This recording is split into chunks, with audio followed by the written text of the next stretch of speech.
Et si la fin du monde, eh bien si elle ne tournait pas autour de nous, les humains, mais plutôt autour des animaux?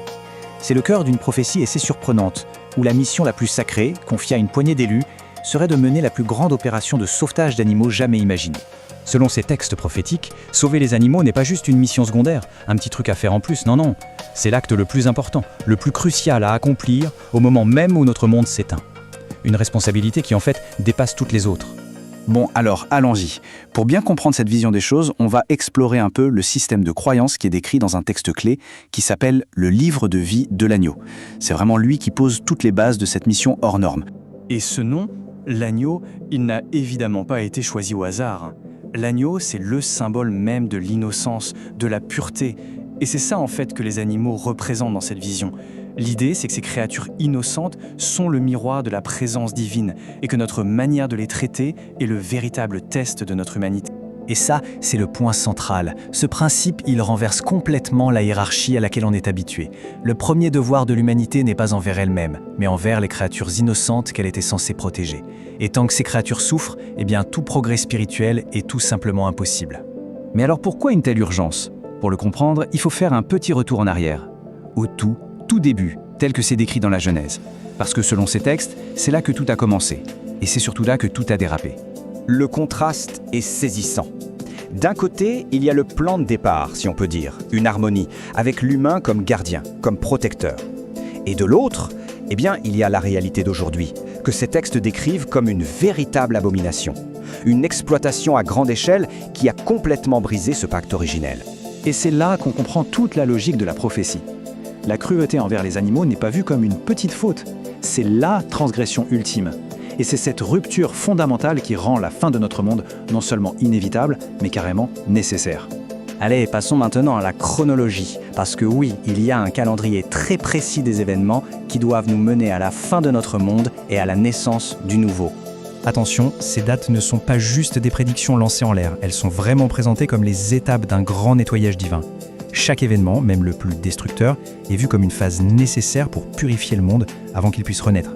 Alors, la grande question, qui va s'en sortir? Eh bien, d'après ces écrits, oubliez les riches et les puissants. Non, ceux qui sont destinés à survivre, ce sont les humbles de cœur. Ceux qui ont suivi les enseignements du livre. Ce sont eux, les fameux élus, qui ont la charge de traverser ce chaos pour construire le monde d'après. Et on en arrive au cœur du sujet. La mission centrale la plus importante confiée à ces élus pendant que tout s'effondre. Une opération de sauvetage d'une ampleur absolument inédite. Le protocole est incroyablement précis. Ça fait tout de suite penser à l'arche de Noé, bien sûr, mais en version moderne. Et le but n'est pas de sauver un couple de chaque espèce, non. L'idée, c'est de protéger spécifiquement les créatures que l'homme a rendues dépendantes et vulnérables.